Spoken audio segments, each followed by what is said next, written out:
Olha a ronda, meu pai, olha a ronda, olha a ronda, algum general de Umbanda Fogunhê. Olha a ronda, meu pai, olha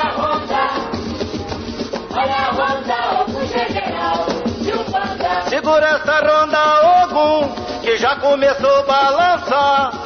Bota o inimigo pra fora e segura na ronda, general de Umbanda Ogunhê. Olha a ronda, meu pai, Ogunhê, meu senhor, saravá, meu pai, desde mão na sua espada. Ogunhê, olha a ronda, meu pai, a sua espada de ouro, meu senhor. olha a ronda, algum general de Umbanda. Segura essa ronda, Ogum, que já começou a balançar. Bota o inimigo pra fora e segura na ronda, general de Umbanda Ogunhê. Olha a ronda, meu pai, olha a ronda, Ogunhê, meu senhor. olha a ronda, algum general de Umbanda. Ogunhê, Olha a ronda, meu pai, olha a ronda, algum general de Umbanda. segura essa ronda, Ogum, que já começou a balançar. Bota o inimigo pra fora e segura na ronda, general de Umbanda Ogunhê. Olha a ronda, meu pai, olha a ronda, algum general de Umbanda. Ogunhê, Olha a ronda, Ogunhê, meu senhor, saravá, meu pai.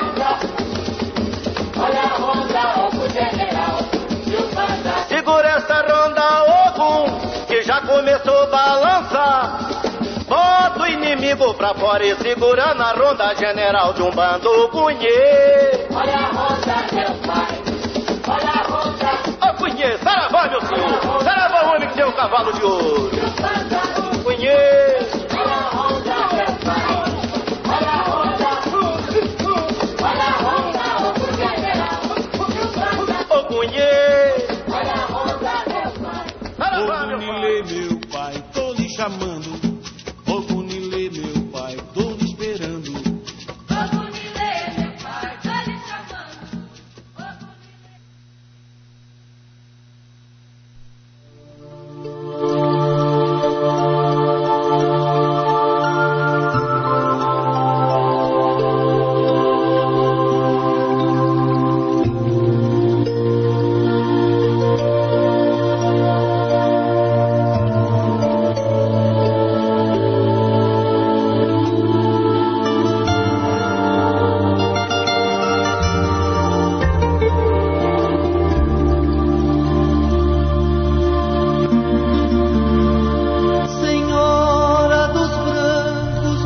Muito boa noite, amigos ouvintes do programa A Voz da Umbanda.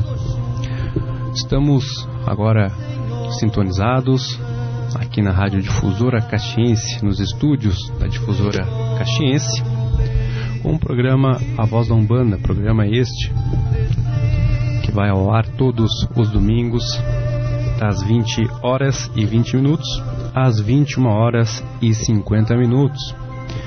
Hoje, dia 17 de novembro de 2013, agora 20 horas e 27 minutos. A temperatura em Caxias do Sul encontra-se em 18 graus e a umidade do ar em 70%.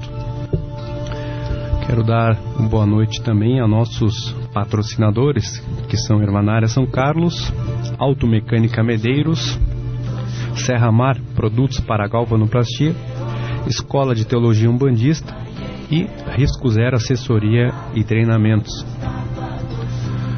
Também dou meu boa noite a meu colega, irmão, doutor Engenharia Mecânica Marcos de Oxalá. Boa noite, Marcos. Boa noite, Pai Nael. Boa noite, Valdez. Boa noite a todos que acompanham o programa A Voz da Umbanda. É mais uma vez com alegria que participo desse programa, com a intenção de divulgar a Sagrada Umbanda. Meu saravá a todos. Tudo bem, Marcos, obrigado. Quero dar boa noite também ao nosso colega Valdez de Odé. Boa noite, Valdez. Boa noite, Nael. Boa noite, Marcos. Boa noite, caros ouvintes, e espero, na medida do possível, ajudar a fazer um excelente programa. Perfeito. Olha, quero dar boa noite também ao nosso operador Jaime de Ogum, né? Domingo passado foi de Bará, hoje vamos falar que é de Ogum. Odé? Odé, pode ser Obá? Quem sabe, né? Temos que jogar um búzio, pai Marcos, aí para nós ver que o Orixá é o nosso operador aqui, o Jaime. Grande abraço ao Jaime. Quero dar boa noite também à minha esposa Nani Jansan, que está no atendimento ao ouvinte. O nosso atendimento, existem vários canais, amigo ouvinte. Então nós temos o nosso e-mail, que é vozdaumbanda@hotmail.com, vozdaumbanda@hotmail.com. Esse é o nosso e-mail. Você também pode nos telefonar aqui na Rádio Difusora Caxiense através dos telefones 3221 7653, 3221 7653, ou também o 3221 2658, 3221 2658. Agora você, ouvinte que tem dificuldade para ouvir o programa, né, pelo fato de ser uma estação de rádio AM, às vezes em algumas localidades da região dificilmente pega, mas você pode ouvir o programa Voz da Umbanda através do site da Rádio Difusora Caxiense, com uma melhor qualidade de som. Você pode entrar no site www.radiodifusoracaxiense.com.br e clicar em Escute Aqui. Você terá um perfeito áudio aí na sua casa. Você pode curtir o programa A Voz da Umbanda também na página do Facebook, que é o site do Facebook, www.facebook.com/A Voz da Umbanda. Você que ainda não curtiu o programa A Voz da Umbanda, pode entrar lá e dar um curtir. Já temos aí mais de 200 pessoas que curtem o programa Voz da Umbanda, inclusive até em outros países e outros estados. Quero mandar um abraço ao nosso irmão Maurício de Ogum, diretor da Rádio Umbandeiros, que sempre retransmite os programas da Voz da Umbanda no YouTube. Inclusive, domingo passado, no dia 10, tivemos presença do Pai Saul e Pai Rubens. No próximo domingo, dia 24, estará novamente Pai Saul e Pai Rubens. E nós vamos voltar dia 1º de dezembro. Um programa este quinzenal. Então nós vamos falar hoje sobre um dia, uma data especial, muito especial, né, para a Umbanda. Poxa, Saravá 15 de novembro, dia este considerado o dia da Umbanda. A Umbanda, neste dia 15 de novembro de 2013, completou os seus 105 anos, né, mais de um século em solo brasileiro, dando às pessoas muitos benefícios, né, às comunidades, e espiritualizando, melhorando as pessoas espiritualmente. Também vamos falar do surgimento da Umbanda, Caboclo das Sete Encruzilhadas, vamos falar do Zélio de Moraes, falava Umbanda, uma coisa das entidades da Umbanda. Mas antes de darmos início, eu quero registrar aqui que também dia 15 foi uma data importante, também dia 16 de novembro foi outra data importante, que foi o aniversário do Marcos de Oxalá, que está aqui sorridente. Aí depois vamos homenageá-lo com um ponto de Oxalá, uma reza de Oxalá. E também amanhã, outro dia importante, que a sua filha Keila de Bará, né, no dia 18, amanhã estará fazendo também aniversário. Então vamos homenagear essas pessoas com um ponto e uma reza. Marcos, vamos, antes de nós dar início, nós sabemos que está quase se encerrando o curso, né, da ETU, Escola de Teologia Umbandista, que se encerrará daqui 2 segundas-feiras, provavelmente. Amanhã tem a participação do Pai Saul, a próxima mais uma disciplina de administração do terreiro, e na próxima segunda-feira o encerramento. E já há uma previsão para o ano que vem haver mais turmas, né? E sem dúvida, nós fazendo um link com esse dia da Umbanda, né, dia 15 de novembro, e a Escola de Teologia Umbandista, nós podemos perceber a crescente e constante crescimento que a Umbanda e os adeptos e as pessoas que frequentam a Umbanda, né, tentam introduzir, né, a questão da doutrina, a questão dos ensinamentos. A Umbanda, a gente percebe que as pessoas, as organizações estão realmente se organizando para melhorar, né, e agregar um valor maior à doutrina da Umbanda. Pai Anael, no dia 2 de dezembro agora, então, nós finalizamos, né, a 4ª turma do curso de Teologia Umbandista, e deveremos, a partir de abril, né, de 2013, né, iniciarmos a nossa 5ª turma. Então eu diria aos ouvintes, né, aos interessados, que fiquem atentos, né, que no próximo ano, né, provavelmente em final de fevereiro, início de março, nós estaremos divulgando a data exata, né, do início da 5ª turma. E como tu falaste, a Umbanda, né, depois de 105 anos, né, no dia 15, né, nós comemoramos 105 anos de Umbanda, ou melhor, né, 105 anos que a Umbanda de alguma forma se manifesta, né, na Terra, né, materialmente, né, no mundo material. Até porque acreditamos nós que ela existia, né, já no mundo espiritual, mas a sua manifestação no mundo material aconteceu lá em 15 de novembro de 1908. E dentro dos ciclos, né, estão 105 anos talvez para um ser humano, né, é uma vida, né, poucas pessoas atingem 105 anos. Agora, quando nós falamos de religião, né, 105 anos é um tempo pequeno, é um espaço de tempo pequeno, né? Então, de alguma forma, a religião ainda ela está amadurecendo, a religião ainda ela está crescendo.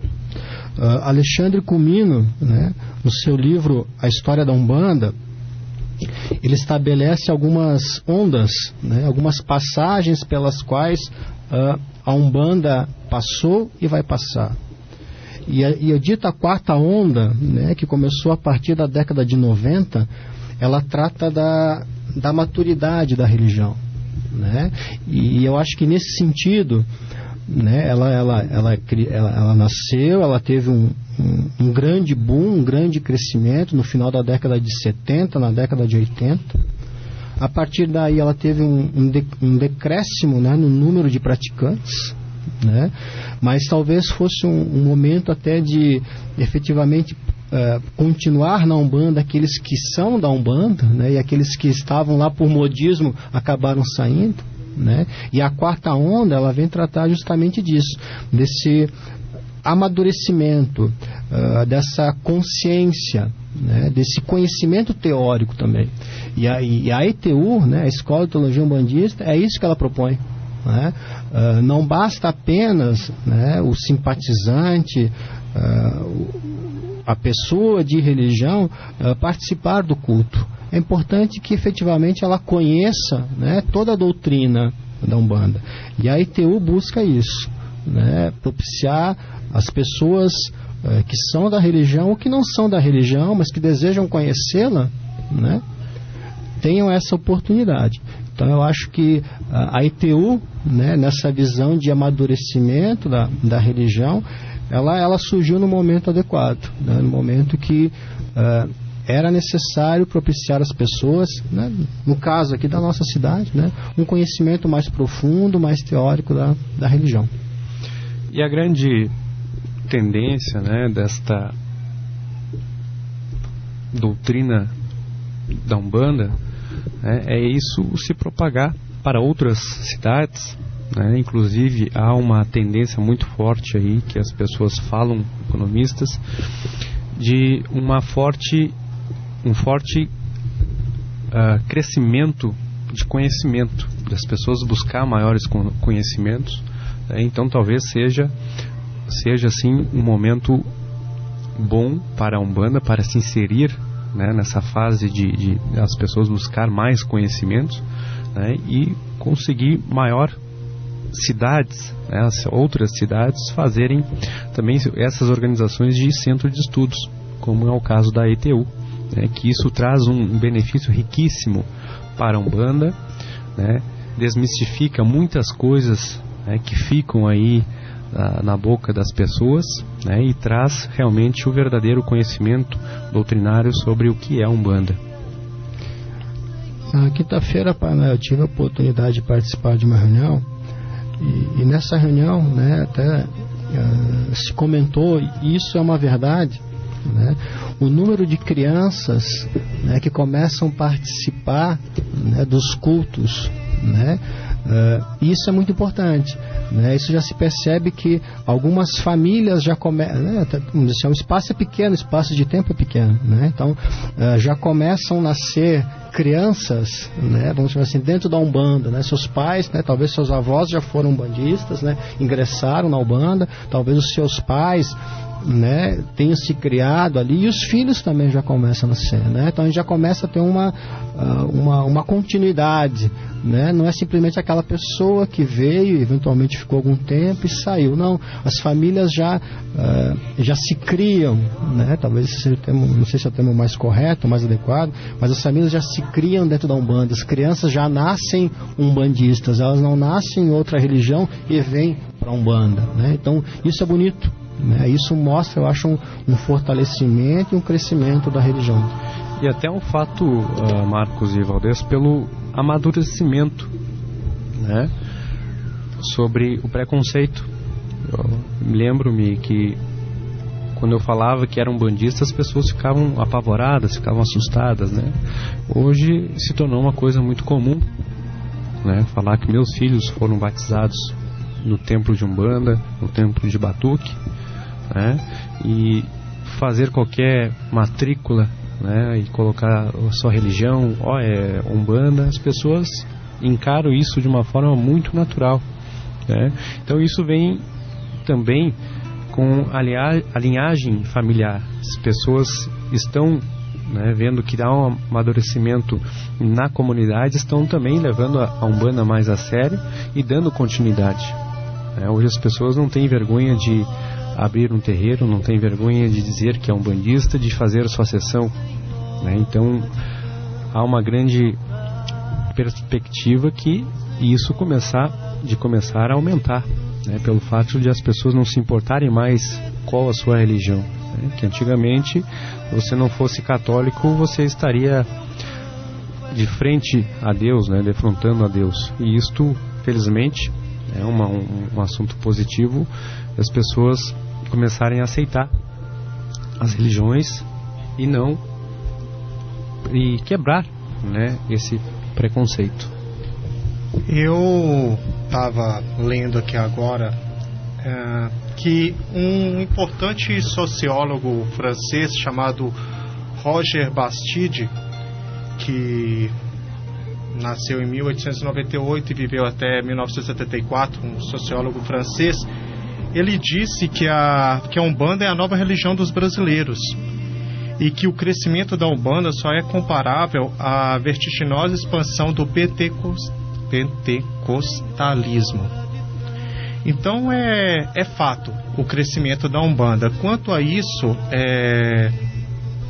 não há o que dizer, e agora a questão é o seguinte: crescer da melhor forma, tendo base sólida, bem fundamentada, e aumentar o número de pessoas que conhecem realmente a religião, não apenas praticam. Exatamente.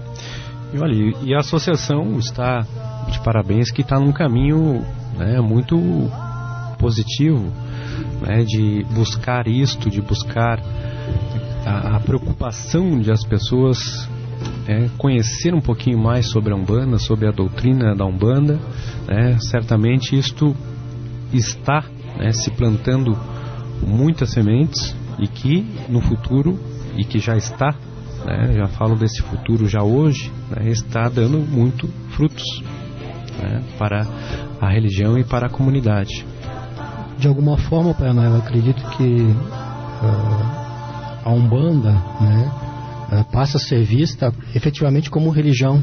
Exato. Né, não mais como uma seita. Uma seita, como, né, muitos acham. Isso acredito que faça parte também desse processo de aceitação da religião, né, de uma forma mais natural.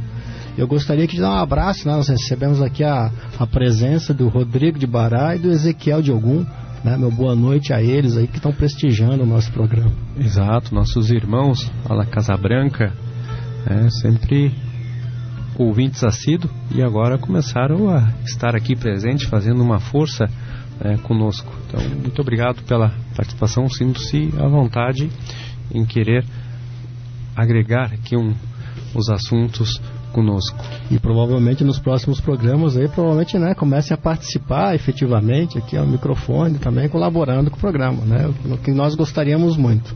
Eu também gostaria de dar boas-vindas aos nossos amigos que acabaram de chegar, contar com a participação deles e lembrar que você estava falando sobre realmente a Umbanda ser uma religião, que em 1918 o caboclo das 7 encruzilhadas recebeu ordens do astral superior para fundar 7 tendas para propagação da Umbanda, que foram as agremiações que ganharam os seguintes nomes: Tenda Espírito Nossa Senhora da Guia, Tenda Espírita Nossa Senhora da Conceição, Tenda Espírita Santa Bárbara, Tenda Espírita São Pedro, Tenda Espírita Oxalá, Tenda Espírita São Jorge e Tenda Espírita São Jerônimo.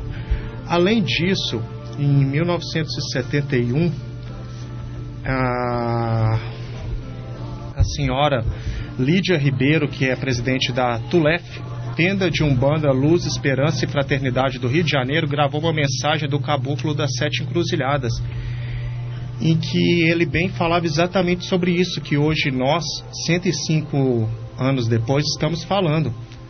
Ele disse o seguinte: a Umbanda tem progredido e vai progredir, mas para isso é preciso haver sinceridade, honestidade. E eu previno, sempre aos companheiros de muitos anos, a vil moeda vai prejudicar a Umbanda. Médios que irão se vender e que serão mais tarde expulsos, como Jesus expulsou os vendilhões do templo. O perigo do médio é a consulente mulher.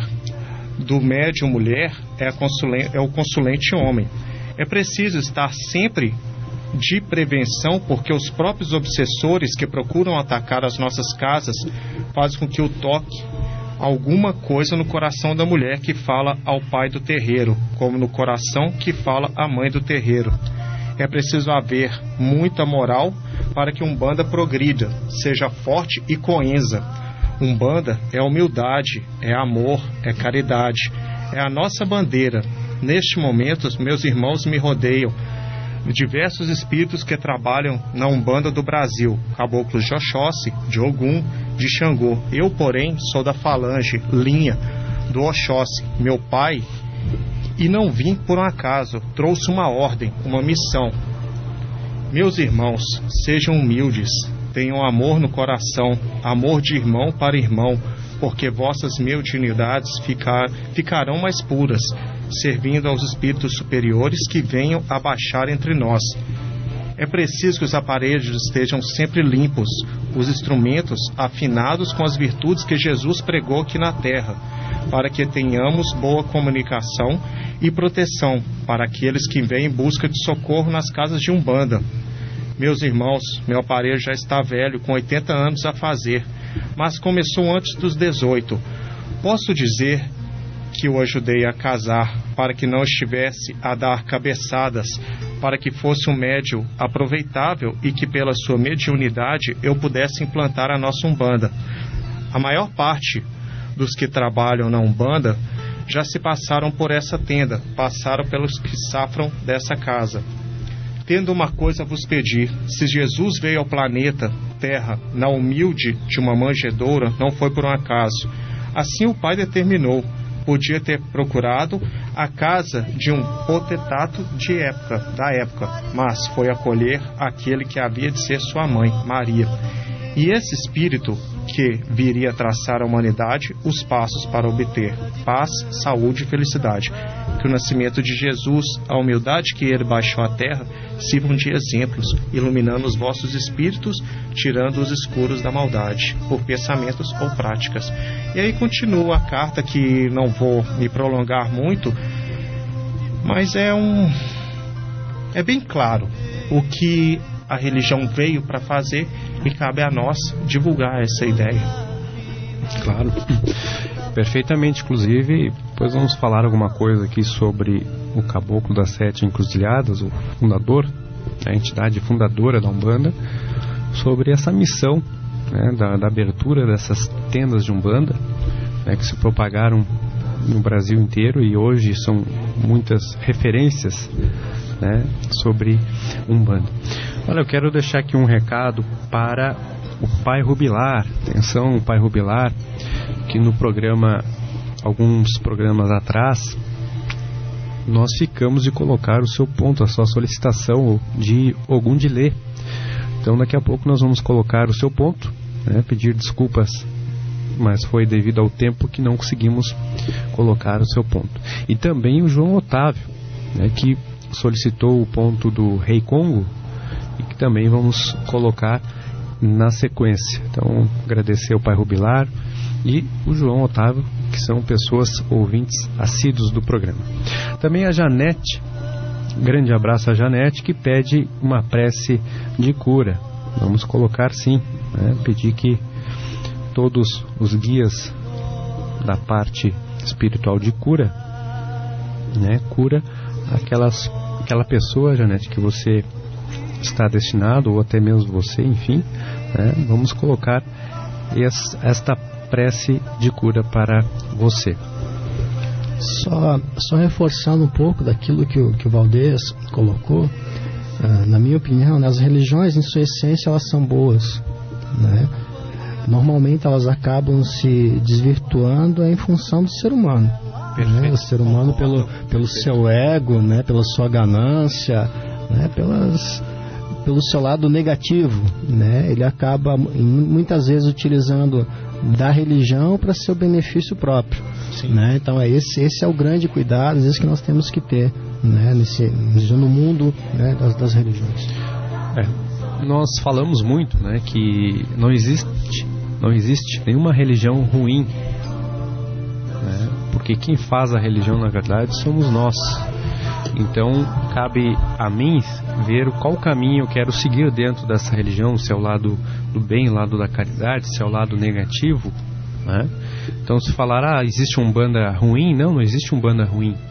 Existem pessoas ruins que estão inseridas dentro dela, assim como sacerdotes de Umbanda que são ruins, existem os bons, assim como dentro da Igreja Católica existem padres ruins e padres excelentes.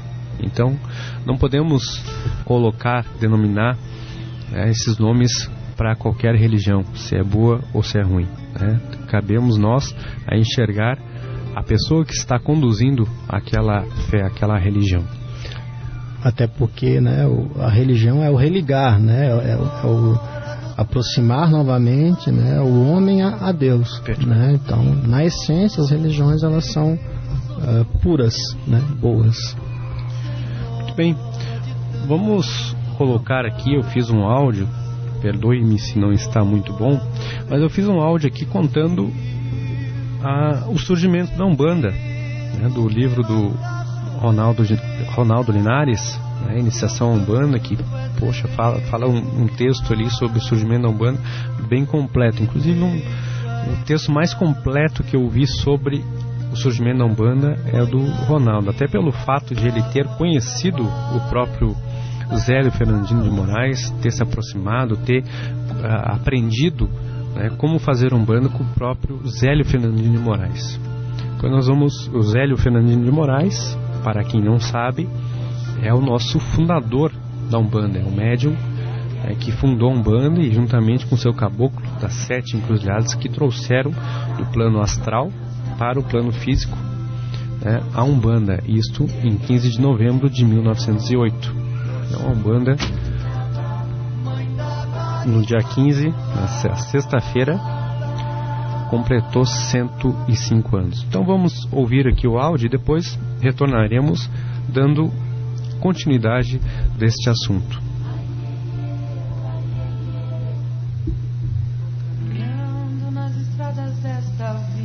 Como surgiu a Umbanda?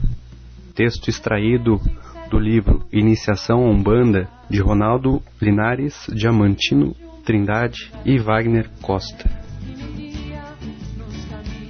Em 1908, o jovem Zélio Fernandino de Moraes estava com 17 anos e havia concluído o ensino médio. Zélio preparava-se para ingressar na escola naval quando fatores estranhos começaram a acontecer.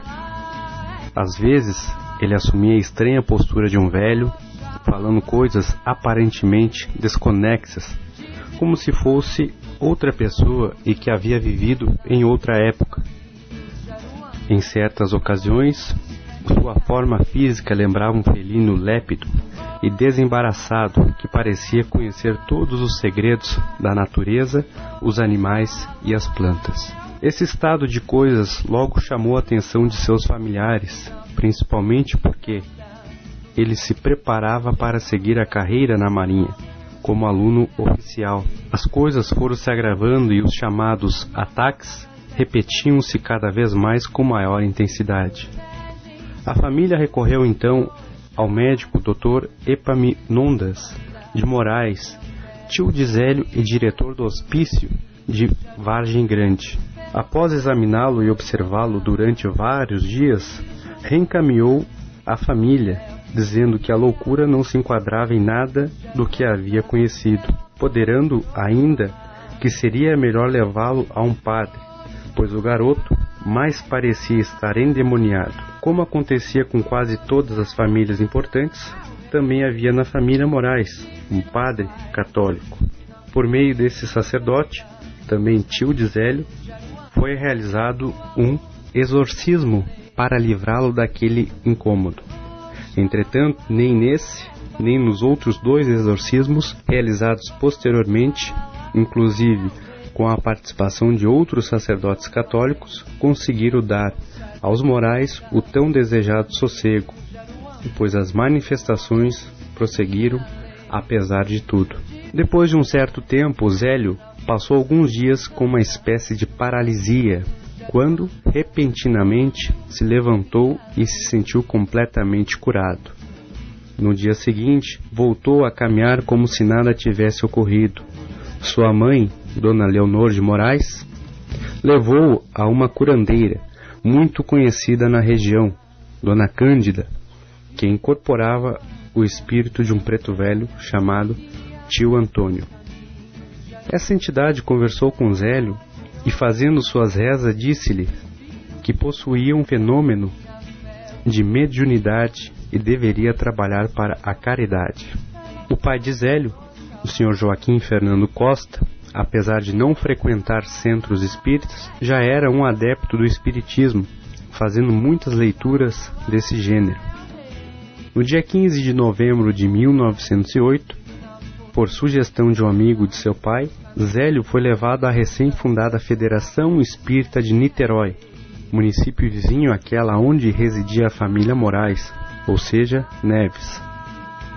A federação era, então, presidida pelo Sr. José de Souza, conhecido como Zeca, segundo palavras de Zélio, chefe de um departamento da Marinha chamado Toque-Toque. O jovem Zélio foi conduzido à mesa pelo Sr. José de Souza. Tomada por uma força estranha e alheia à sua vontade, levantou-se e disse: "Aqui está faltando uma flor." Saiu da sala em direção ao jardim, voltando logo a seguir com uma flor que colocou no centro da mesa. Essa atitude causou um grande tumulto entre os presentes, principalmente porque, ao mesmo tempo que isso acontecia, ocorreram surpreendentes manifestações de caboclos e pretos velhos. O diretor da sessão achou aquilo tudo um absurdo e advertiu-os com rigor, citando o seu atraso espiritual e convidando-os a se retirarem. O Sr. José de Souza, médium vidente, interpelou o espírito manifestado no jovem Zélio e foi aproximadamente este o diálogo ocorrido. "Quem é você que ocupa o corpo desse jovem? Eu sou apenas um caboclo brasileiro." "Você se identifica como um caboclo, mas eu vejo em você restos de vestes clericais. O que você vê em mim são restos de uma existência anterior. Fui padre, meu nome era Gabriel Malagrida e, acusado de bruxaria, fui sacrificado na fogueira da Inquisição por haver previsto o terremoto que destruiu Lisboa em 1775.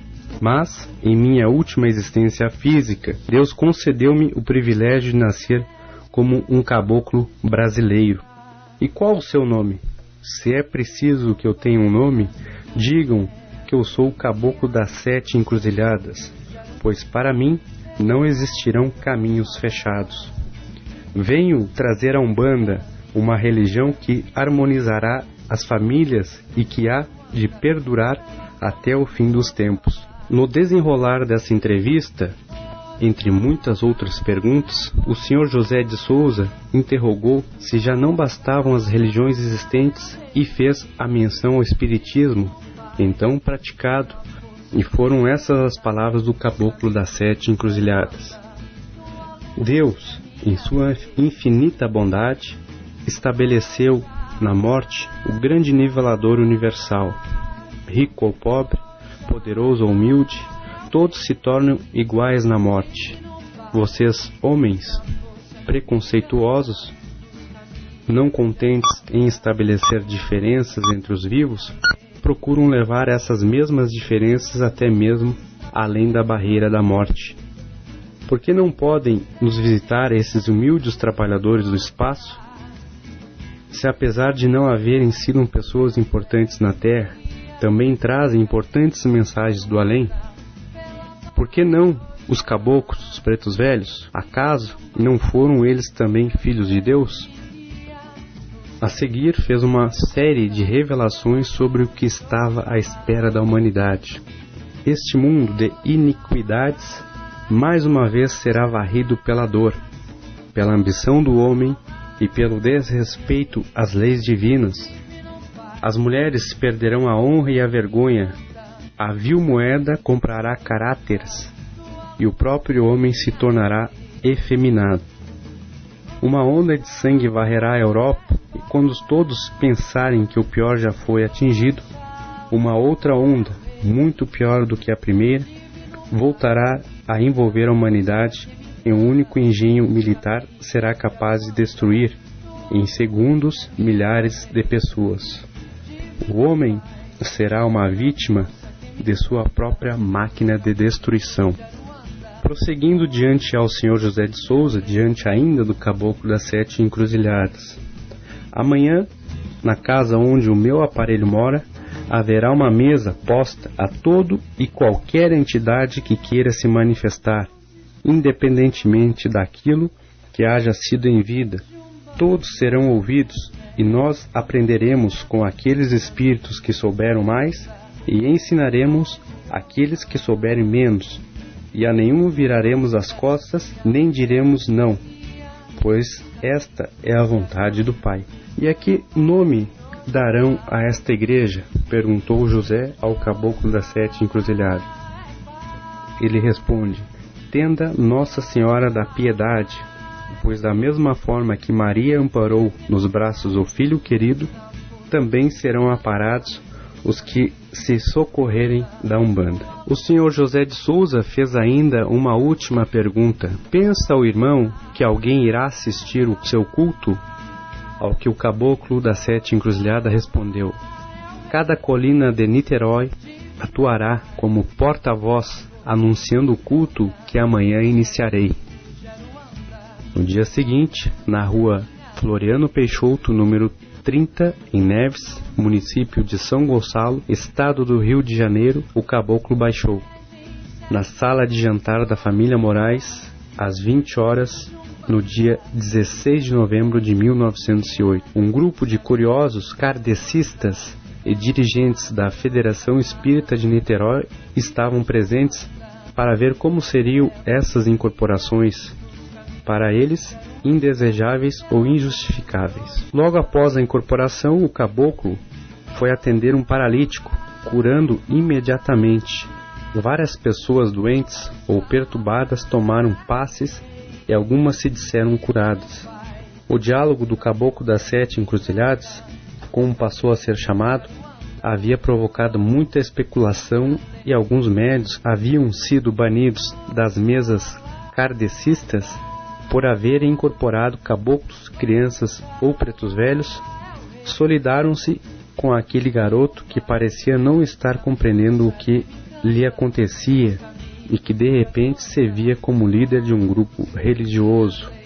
Obra esta que só terminaria com sua morte, mas que suas filhas Zélia de Moraes e Zilmeia de Moraes prosseguiram com o mesmo afã. No final desta reunião, o caboclo ditou certas normas para a sequência dos trabalhos, inclusive o atendimento absolutamente gratuito, o uso de roupas brancas, sem o uso de atabaques nem palmas ritmadas, sendo os cânticos baixos e harmoniosos. A esse novo tipo de culto se estruturava nesta noite. Ele denominou de Umbanda, que seria a manifestação do Espírito para a caridade. A tenda Nossa Senhora da Piedade é reconhecida hoje como a primeira tenda de Umbanda, e a data de 15 de novembro é considerada a data oficial de fundação da Umbanda.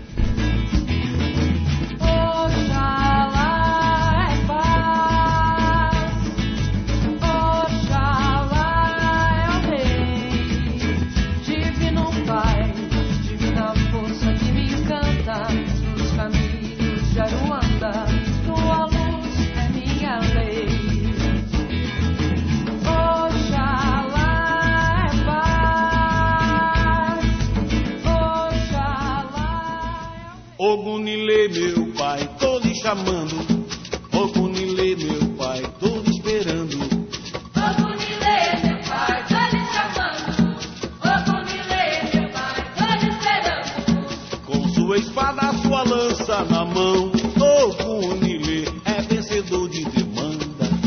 Com sua espada e sua lança na mão, Ogunilê é vencedor de demanda. Ogunilê, meu pai, tô lhe chamando. Ogunilê, meu pai,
vossa seus filhos, minhas filhas. Nego velho veio de Luanda para lavar com sucesso, minhas filhas. Vai lavar, Rei Congo! Na graça de Zambi, filho de Deus.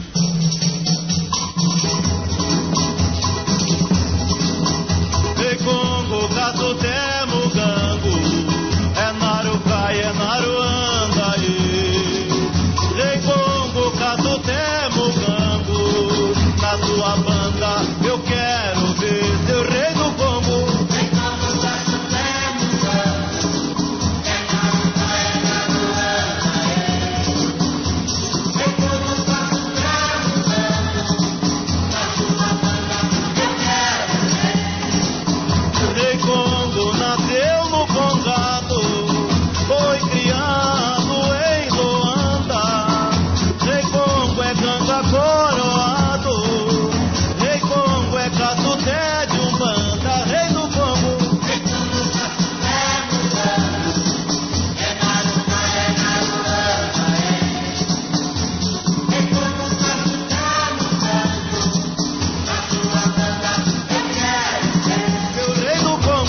Congo, gato temo gango, é naru cai, é naru anda aí. Rei Congo, gato temo gango, na tua banda eu quero ver. meu rei do Congo. Rei Congo, gato temo gango, é naru cai, é naru anda aí. Rei Congo, gato temo gango, na tua banda eu quero ver. Rei Congo nasceu no Congado, foi criado em Luanda. Rei Congo é ganga coroado, Rei Congo é catuté de Umbanda. Rei do Congo,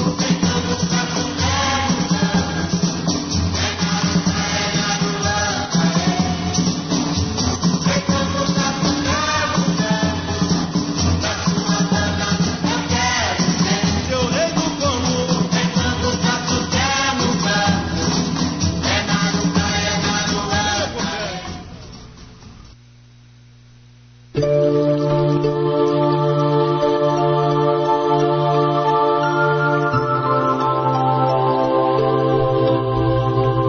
Muito bem, amigos ouvintes, agora 21 horas e 9 minutos e a temperatura baixando. Agora, nesse horário, a temperatura se encontra em 17 graus e a relação da umidade do ar em 73%. Quero saudar mais uma vez os nossos patrocinadores, que são Ervanária São Carlos, Automecânica Medeiros, Serra Mar, produtos para galvanoplastia, Risco Zero, assessoria e treinamentos e Escola de Teologia Umbandista. Recentemente nós ouvimos aí o áudio sobre o surgimento da Umbanda. O áudio ali explica bem como aconteceu, sobre aquele período no dia 15 de novembro e o primeiro trabalho posteriormente no dia 16 de novembro, sobre a manifestação do Caboclo das 7 Encruzilhadas. Depois nós vamos colocar a prece da Janete, mas antes vamos falar sobre o Caboclo das 7 Encruzilhadas. Falamos sobre o surgimento, agora vamos falar um pouquinho sobre o Caboclo das 7 Encruzilhadas. Vou passar aqui para o Valdez, para ele nos colocar um pouquinho sobre esta entidade. Bom, pai Anael, pelo que eu pude pesquisar, o Caboclo das 7 Encruzilhadas, eu li sobre ele. Quem escreveu foi um pesquisador muito conceituado no espiritismo e também muito ligado à tenda Nossa Senhora da Piedade, chamado Leal de Souza.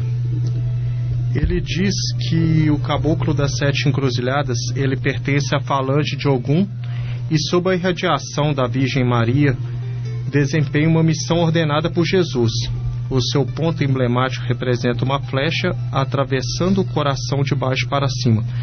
Essa flecha, Anael, significa a direção, o coração, o sentimento e o conjunto, que são orientações para o sentimento para o alto, para Deus.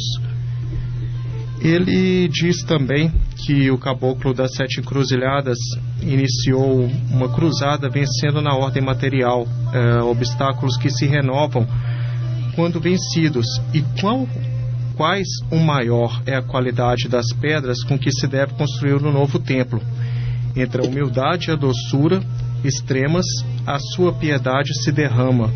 Quantos o procuram, e não poucas vezes corre pela face do médium. As lágrimas que saem dos olhos dele expressam a sua tristeza diante dessas provas inevitáveis, das quais as criaturas não podem fugir. Assim, ele demonstra que a sua sabedoria se avizinha na onisciência, o seu profundíssimo conhecimento da Bíblia e das obras dos doutores da Igreja, que autorizam a suposição de que ele, em alguma encarnação, tenha sido sacerdote. Porém, a medicina não lhe é mais estranha do que a teologia. Dessa forma, ele nos mostra que acidentalmente o seu saber se revela uma ocasião para justificar uma falta por esquecimento de um dos seus auxiliares humanos. E ele também nos fala sobre o processo de renovação das células cerebrais, que descreve os instrumentos que servem para observá-las, e conta numerosos casos de fenômenos que as atingiram e como foram tratadas na Grande Guerra deflagrada em 1914.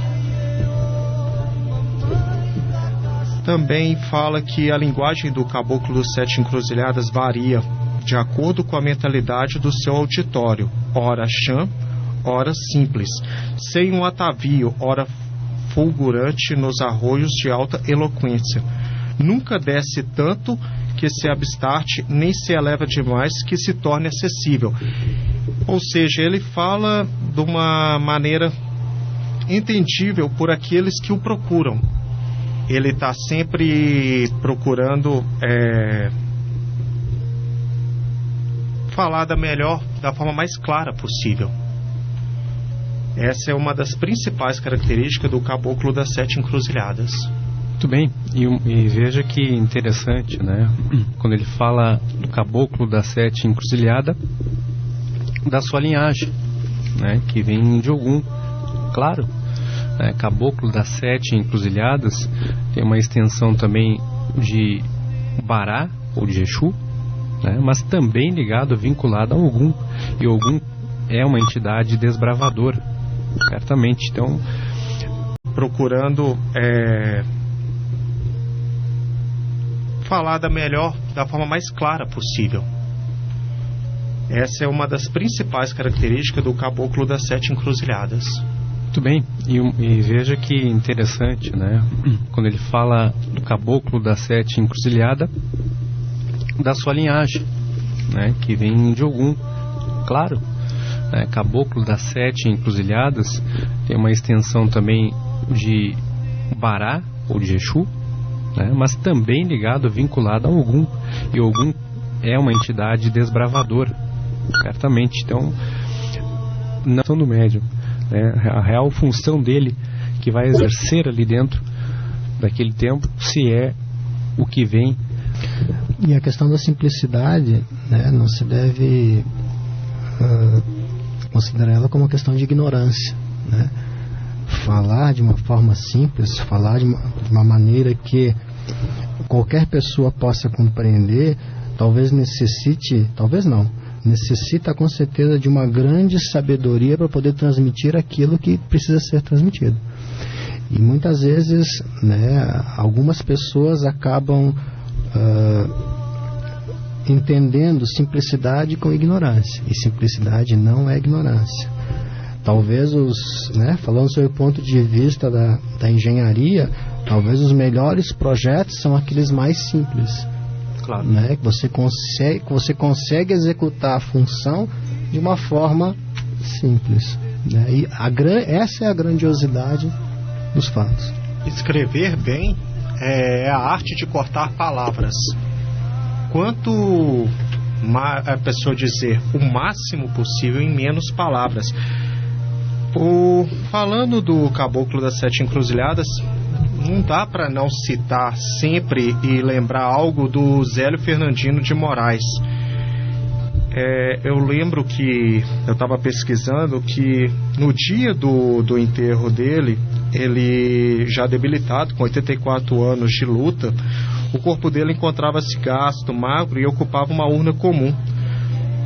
E quando ele foi se abaixaram o caixão na sepultura que estava destinada a ele, era bem comum. E foi preciso aumentá-la, demolindo parcialmente para dar passagem ao caixão. Parecia que nem mesmo a terra queria aceitá-lo, porque ela não se sentia digna do que ele se dedicou. Porque lembremos que, como foi dito no início do programa, não faltavam pessoas que queriam agradecê-lo por tudo que ele fez, como com cheques bem altos, ministros, industriais e até mesmo militares.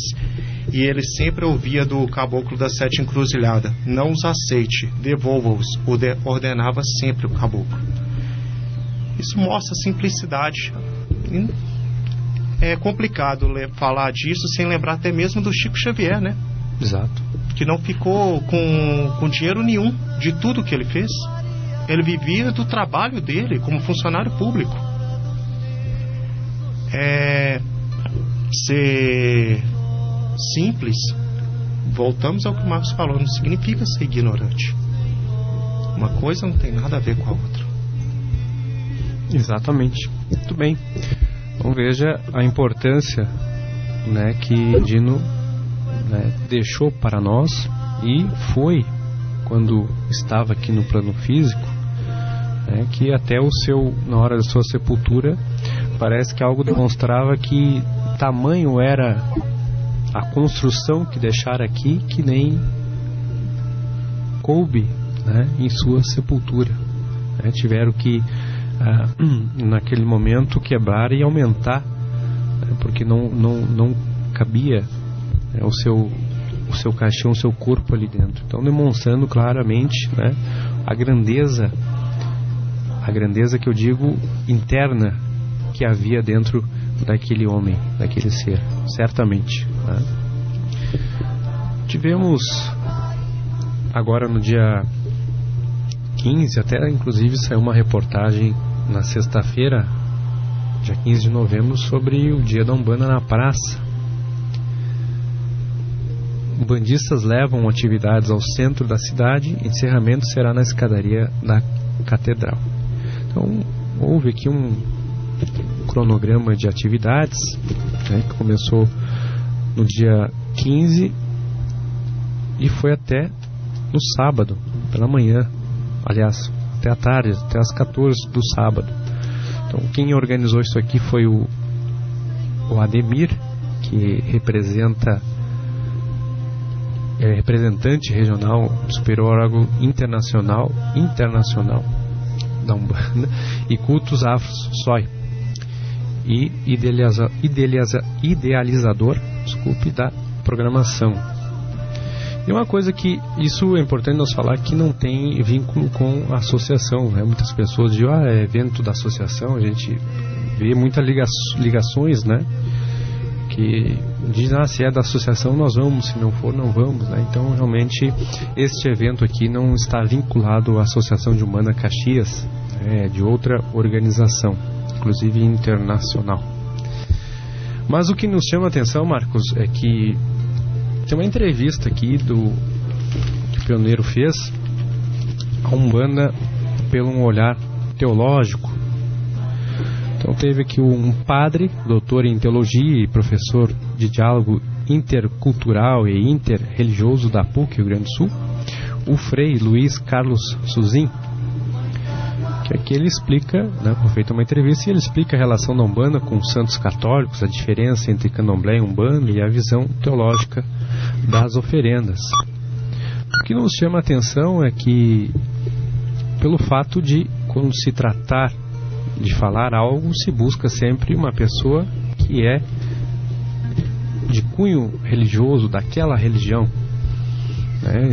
Achamos estranho um padre respeitando o seu conhecimento, claro, né? Um homem, padre, doutor em teologia, merece todo o seu respeito, mas é que fica uma coisa estranha, né? Buscar um padre para falar sobre uma religião e não buscar um sacerdote, propriamente dito, da Umbanda, para se falar sobre Umbanda. Inclusive o padre aqui coloca muito bem suas palavras, né, sobre Umbanda, foi muito feliz em suas colocações, inclusive coloca aqui, o pioneiro pergunta: e quais são as diferenças entre catolicismo e a Umbanda? Coisa que me chama a atenção aqui, que ele coloca a espiritualidade africana em geral, como a indígena, é ecológica, se pratica junto à natureza. Então, uma visão totalmente ampla deste padre, né? Realmente colocou que a Umbanda é de origem brasileira, não foi feliz em todas as suas colocações, mas o que nos chama a atenção é porque não buscar uma pessoa que é da própria Umbanda para se falar da sua religião, né? Até pelo fato da vivência, de todo o conhecimento, não só doutrinário, mas o conhecimento vivenciado dentro de um templo. Pai Anael, duas colocações apenas. A primeira, né, associada ou vinculada à lavagem dos degraus da Catedral Diocesana. Creio que nós aqui, Pai Rubens, Pai Saul também, né, efetivamente as pessoas que estudam e procuram conhecer um pouco mais da Umbanda, né, nós temos tido um grande trabalho em tentar fortalecer a nossa religião e tentar desassociá-la de qualquer outra, né? Nós não estamos aqui negando o aspecto sincrético da Umbanda, né? A Umbanda, por muito tempo, durante seu início, principalmente, né, se usou dos santos católicos, né, para poder, por meio deles, né, explicar a existência dos seus orixás. E até mesmo de uma forma de um escudo, né, para amenizar todo tipo de ataque que ela poderia recorrer nos longos anos, né? Exatamente, até porque até a década de 60, né, um culto de Umbanda, né, uma sessão, não um culto, uma sessão de Umbanda, né, era possível que o sacerdote fosse preso, né? Então, de alguma forma, as pessoas tinham que se proteger, né? Mas hoje, nós já comentamos no início deste programa, a sociedade nos vê com outros olhos, né? Ou talvez nós já não demos tanta importância se eles nos olham com um olhar que não é o adequado, né? Então eu acho que se na Bahia, se em Salvador, né, os candomblecistas lavam as escadarias da Igreja do Bonfim, isso tem início lá em 1780 alguma coisa, né? Eu acho que nós não precisamos em Caxias replicar algo que não tem muito simbolismo, né? Então eu acho que não é uma crítica ao senhor Ademir, né, mas é algo que eu acho que nós devemos repensar, né? Qual a nossa função enquanto Umbanda, né? Então essa colocação em relação ao primeiro assunto e a lavagem das escadarias da Catedral Diocesana. Inclusive, fazendo um adendo aqui, Marcos, eu desconheço qualquer ritual dentro da Umbanda que se pratique lavagem de escada em templo católico, né? Pode-se sim criar de repente um ritual, quem sabe, para se lavar a própria terreira, algum ritual destinado à própria terreira. Mas nós, na minha visão, eu como Anael de Odé, vejo que não precisamos vincular a nossa religião com o catolicismo. Não precisamos fazer nenhuma lavagem, nós umbandistas, na escadaria de uma igreja. Até porque talvez esse tipo de situação até possa de alguma forma querer mostrar a simplicidade, né, de lavar, né, as escadarias, mas acho que não é o caso, né? Eu acho que se pode mostrar a simplicidade dentro da Umbanda se fazendo a caridade, né? Não é necessário sair lavando escadarias de igreja para mostrar que a Umbanda é uma religião que atende, aceita todos os humildes, né? Então acho que há que se fazer essa discussão. E vejo que no Brasil, né, há muitos eventos nesse dia 15, né, em praças das cidades, né, organizações fazem alguma mobilização para relembrar, né, um dia da Umbanda, para festejar esse dia, claro, e se deve fazer. Mas não podemos esquecer que a melhor dia de se consagrar o dia da Umbanda é no próprio terreiro. É nós batendo a nossa cabeça, ir de branco, ter a nossa cabeça, acender uma vela branca ao nosso grande Pai Maior, Olorum, também nosso Pai Oxalá, né? Oferecer flores brancas dentro da Umbanda, frutas, enfim, alguma coisa que esteja vinculado totalmente, né, ao sagrado dentro do templo. As festividades que são feitas fora podem ser feitas, mas o principal feito em homenagem à Umbanda é dentro do nosso Congá. Tanto que no dia 15, na cidade de Farroupilha, né, houve um grande evento, né, com curimbas, né, mas ressaltando a importância e o valor da Umbanda, né, não colocando, né, a Umbanda talvez num patamar inferior, né, ou de submissão a uma outra religião. Até porque talvez muitas pessoas, ao verem esse ato, possam entender dessa forma, né?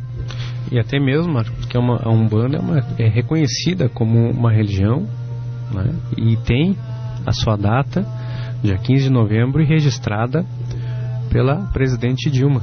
Então, ou seja, somos totalmente autossustentáveis em nossos rituais, em nossa crença, né, a nossa religião como um todo, que não precisamos ser sustentados por nenhuma outra, não precisamos vincular nenhuma atividade a outra religião, somos dependentes. Falaste na questão do Dia Nacional da Umbanda, né? A Lei 12.644 de 16 de maio de 2012, ela instituiu o Dia Nacional da Umbanda, né? E ficou, né, instituído que a partir, né, daquele ano, né, anualmente, o dia 15 de novembro, né, é o Dia Nacional da Umbanda. Então, nós não precisamos de outras religiões, né? A Umbanda, por si só, é uma religião plena e ela consegue se sustentar. Além disso, lembremos que o próprio artigo 5º da Constituição diz que é um direito constitucional a liberdade de crença e o livre exercício de cultos religiosos. Então, não precisa mesmo fundamentar em nada e fundar-se na simplicidade, ter como base a simplicidade, fazer o bem, já é o máximo que qualquer religião pode fazer. Perfeito. Se permitir, esperar um outro comentário, né, em relação à entrevista, né, me parece um pouco estranho, respeitando o jornal Pioneiro, né, me parece um pouco estranho esse jornal de grande circulação na cidade e buscar, né, explicações sobre a Umbanda para um teólogo, né, um padre da Igreja Católica. Respeito, né, o Frei Luiz Carlos Suzin, é doutor em teologia, é professor da PUC Rio Grande do Sul. Mas se eu quisesse saber algo de um determinado assunto, eu deveria inicialmente buscar as pessoas que efetivamente conhecem e vivem esse assunto. De uma maneira implícita, né, esse veículo de comunicação, ele nos traz a seguinte mensagem: se você quiser saber sobre Umbanda, ninguém dentro da Umbanda sabe algo para lhe explicar. Você precisa buscar fora da Umbanda, fora dessa religião, alguém que possa explicá-la. E isso não é verdade. Nós temos grandes conhecedores da religião em Caxias do Sul, no Rio Grande do Sul, no Brasil que poderiam muito bem falar da Umbanda. Ligasse ele para a Associação de Umbanda Caxias, falasse com o pai Saul, ligasse esse repórter, falasse com o pai Rubens, ligasse esse repórter, falasse com o pai Miguel de Nanã, ligasse esse repórter, falasse com a mãe Maristela. Muitas pessoas poderiam falar e falariam com muito mais propriedade e certeza do que efetivamente é a Umbanda. Não estou dizendo que este senhor, professor, doutor, não conhece a religião. Conhece. Embora existam na sua reportagem alguns erros que nós possamos questionar. Mas se esse jornal quisesse efetivamente falar da religião, deveria sim buscar alguém da religião. O grande fato é que esse jornal, né, na sexta-feira, no dia 15 de novembro, na página 6, que diz ali com o título, né, dia de Umbanda na praça, vendo as duas fotos, né, do sacerdote limpando a escadaria de uma igreja e do outro lado a foto de um padre, né, de um frei, tira totalmente a característica da própria Umbanda. Ou seja, então essa imagem que passa para todos os caxienses e região, né, não condiz com a característica da própria Umbanda. A Umbanda não precisa de pessoas para lavar a escada de uma igreja. A Umbanda não precisa de porta-vozes de outras religiões para falar da Umbanda. Então fica um pouco, esta página 6 do jornal aí ficou um pouco, tirou totalmente a característica da Umbanda. Poderia ser melhor, poderia ter buscado pessoas que têm muito conhecimento sobre a Umbanda e falar de uma performance, né, bem construtiva, ou seja, de uma forma bem saliente, vivenciada dentro de um terreiro. É importante falar, né, essa crítica, não é? Eu acho que a Umbanda, de uma forma geral, né, acho que são poucos os jornais que trazem uma página, né, falando da Umbanda. É raro isso, é raríssimo isso. Então, o pedido é que, quando efetivamente, né, esses meios de comunicação forem falar da religião, que procurem alguém da religião.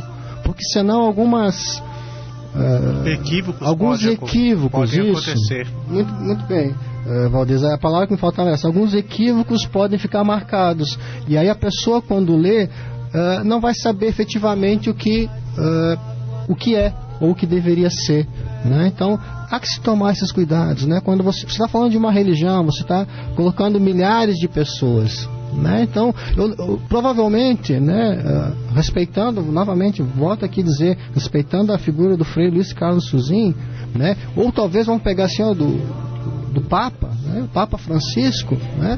Por que não vai lá sei lá, bom, eu não sei falar das outras religiões, mas, por exemplo, não vai em Babalorixá falar da Igreja Católica? Porque se o dia, né, tem algum assunto associado à Igreja Católica, por que eles não vão então entrevistar um Babalorixá para falar daquele evento na Igreja Católica? Não. Aí você procura lá o bispo, você procura o padre, você vai procurar o Papa, certo? Então, se você vai falar da Umbanda e quer falar bem da Umbanda ou de qualquer outra religião, se fosse falar do judaísmo, vá falar com um judeu, vai falar do islamismo, né? Marcos, vamos falar algo bem básico, que é a base do bom jornalismo de qualquer pessoa que faça comunicação. E a responsabilidade da informação. Quando você vai escrever sobre determinado assunto, você procura a pessoa que sabe falar sobre aquele assunto e suas fontes. Será que quem estava escrevendo a matéria ou quem pediu para escrever, o editor não pensou assim, peraí, padre falando de Umbanda, mas não é o sacerdote da Umbanda, não é o padre. Vamos apurar melhor, vamos fazer uma matéria mais trabalhada. Eu prefiro pensar que seria a correria do dia a dia do jornal, dos jornais, das empresas de comunicação que querem só cada vez mais trabalho para menos pessoas. eu prefiro pensar pelo lado de que isso foi apenas correria, não se atentou a esse detalhe, porque um erro não é um erro, foi uma falha muito bem grosseira. Grosseira, no mínimo com a responsabilidade da informação. Talvez por isso que atitudes como essa dê fundamento para o senhor ministro Gilmar Mendes depois falar que jornalista não é profissão, que é apenas prática. Então, tem um pouco mais de responsabilidade, cuidado, carinho com os seus leitores, com os ouvintes. Perfeito. Olha, eu acho que estamos aqui já com 21 horas e 46 minutos. Vamos nos despedindo de mais uma noite de programa, né? Um assunto muito riquíssimo aqui que trouxemos hoje em pauta, beneficiando a todos que nos ouviram, sempre buscando fazer uma diferença para as pessoas, né? Fazer as pessoas pensar de modo diferente, de uma maneira melhor, né? Para a nossa Umbanda, fazer as pessoas pensar nisso.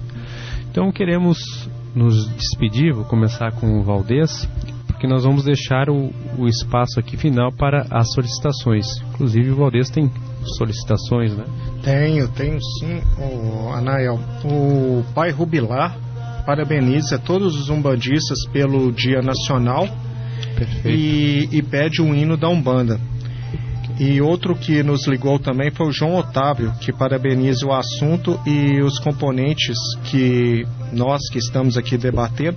Eu digo a ele que não é nos parabenizar, nós apenas estamos tentando fazer algo justo e agradeço pelos parabéns, mas digo que isso nada mais é do que nossa obrigação de fazer um programa claro que defenda os interesses da Umbanda, da religião e da verdade em geral. Perfeito. Então, seu boa noite, Valdez. Obrigado. Boa noite a todos os ouvintes e uma excelente semana a todos, de bastante coisas boas e que excelente semana. Ok, muito obrigado, Valdez Jodé, pela presença, pela participação. Uma excelente semana. Marcos de Oxalá. Meu boa noite a todos os que acompanharam o programa Voz da Umbanda. Um abraço especial à minha filha Keila de Bará, que amanhã está completando 12 novembros. O meu saravá a todos.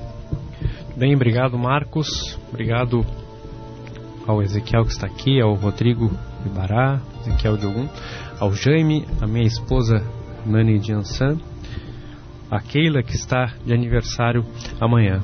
Desejo a todos uma excelente semana. Também quero deixar um grande abraço a meus filhos que estão aqui, Luiz Henrique, Otávio e Luiz. Uma excelente semana a todos vocês e nos encontramos no dia 1º de dezembro com mais um programa Voz da Umbanda e no próximo domingo Pai Saul e Pai Rubens. Uma boa noite e fiquem agora com as solicitações.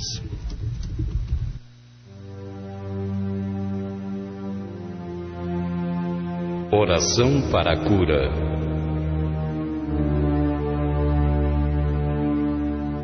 Creio nas forças positivas do universo e no amor de Deus por suas criaturas. Creio na energia contida em todos os reinos da natureza, que por minha fé poderei sintetizar em meu corpo físico.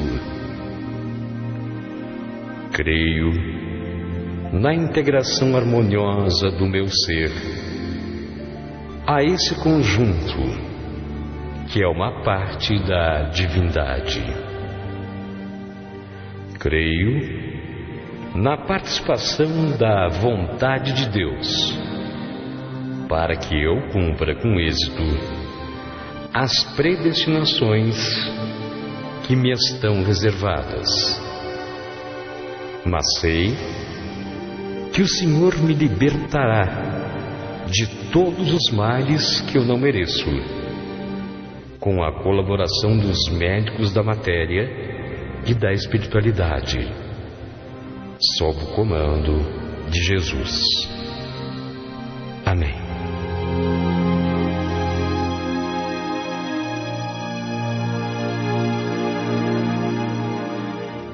Iemanjá, Seleuolodo, Ibaba, Oromio, Iemanjá, Erei, Saleu, Ibaba, Oromio, Iemanjá, Seleuolodo, Ibaba, Oromio, Iemanjá, Erei, Saleu, Ibaba.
Acabamos de apresentar o programa A Voz da Umbanda, promovido pela Associação de Umbanda Caxias, que há 16 anos vem representando o afro-umbandismo caxiense, sempre buscando a união para um verdadeiro compromisso religioso. Uma boa noite e um bom início de semana com muito axé para todos e todas que acompanharam o nosso programa.